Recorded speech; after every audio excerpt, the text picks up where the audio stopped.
So we got another reveal from the Paris Comic-Con. We have here Studio Series, and this one was a big surprise, a very big surprise. I didn't think they were going to want to do this, considering the lack of success that its original release had, and now the increased value of that original one because of the lack of success and the lack of the secondary market. Credit goes out to friend of the podcast, Carlos Blackflame F50 on Twitter, for bringing this to our attention while we were at TFCon over the weekend. We have Studio Series. There's no class associated with this, but this would be something of a more Titan class. Titan class Devastator. And this is... The fact that this exists is pretty awesome, but at the same time, it's like the original Revenge of the Fallen Devastator, when it came out, Revenge of the Fallen was probably the peak of Transformers' toy sales and popularity. Like, that's when it was at its most popular. All toy sales started to slump after Revenge of the Fallen, but during Revenge of the Fallen, it was looking great. And Devastator was this humongous, it was like the highest price point thing in Revenge of the Fallen, and it just had a wall of it at Walmart. Like, there was just hundreds of them. And it wasn't selling because it was $89.99. It was expensive. It was this big clunky thing. And I'm not saying it was a bad toy, but it was what it was. And it didn't have robot modes. They just went from, like, back then, they just went from vehicle mode to combined mode. They didn't have individual robot modes. So maybe that hurt it too, you know, so which was something that we weren't used to from our combiners. So it was just, you know, the individual members of Devastator got individual toys, but those individual toys didn't combine. And they were all over the place in terms of price points. Some were Voyagers, some were Deluxes. So, and then when we finally got a true combiner Devastator from the movies, we got it in a Legend scale, which is they made it like a tiny one, which actually did have individual robot modes, individual ult modes, and combined. So we did get, ultimately in the end, a Devastator that did that, but it was a tiny one. But ultimately in the end, that big, expensive price point one didn't do well in sales. And then because it didn't do well in sales, there wasn't many in the secondary market.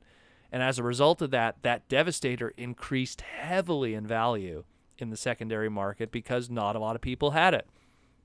So we fast forward now to today, and this thing is massive. Like, there's a guy like the images we have here, there's a guy holding it.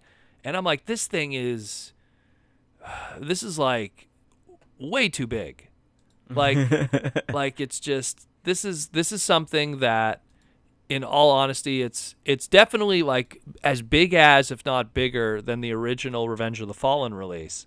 But if it actually has the transformation intricacies of individual robot modes and stuff, then this thing's going to be like $200. Because if the original, which was a lot less on parts, more clunky, didn't have the robot modes, and in the price point era that existed back then, which we could only wish for back then, you know, things were cheaper back then, this thing's going to be $200. This thing's going to be expensive as heck.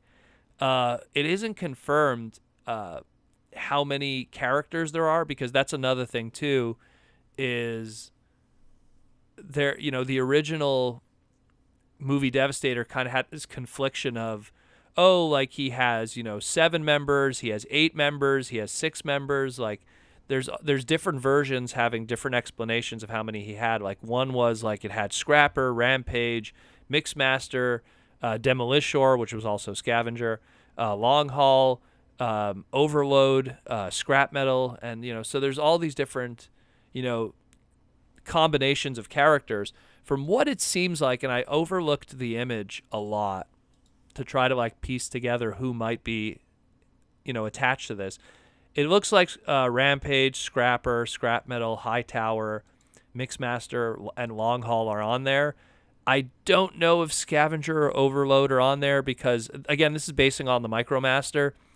Not the Micromaster, the Legend scale one. I don't know if it's present because that was something that was kind of like used as a skeleton tucked in there, so it's hard to see it. But I mean, it looks impressive.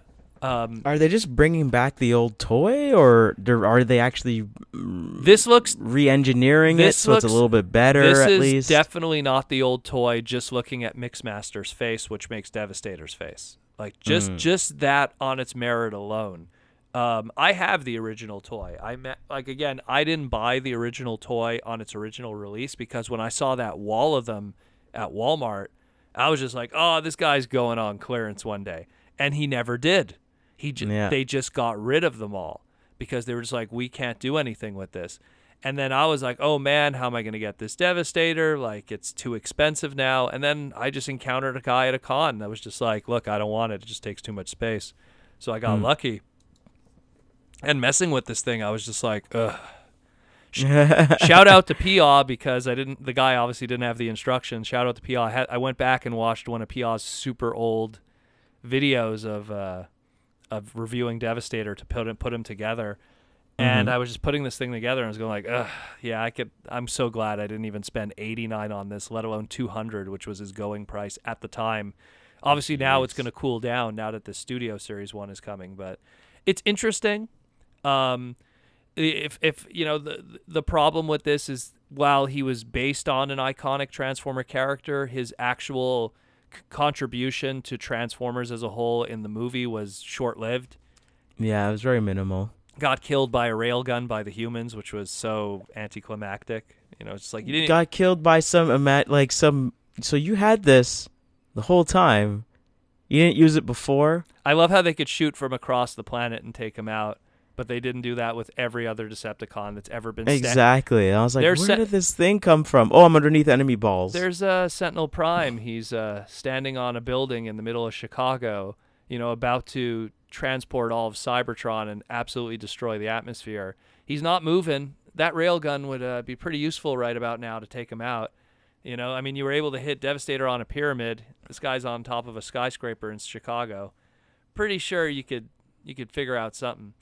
But railgun? What railgun? Yeah. Disavowed. Anyways, but so the character got destroyed easily, so didn't make a big impact. You know, same thing. Like even the twins, as controversial as they are with the fans, kind of also did a little damage to him very easily. Not exactly the most memorable Devastator version. And again, because this thing's going to be $200, it wasn't even that devastating. Yeah, it wasn't. Just sucked a lot of sand. But yeah, I mean, again, it's cool that they're revisiting it and making the dive. But man, this is gonna be expensive. And combined with the fact that there's other things we have to talk about that are Devastator related afterwards, it just doesn't make sense.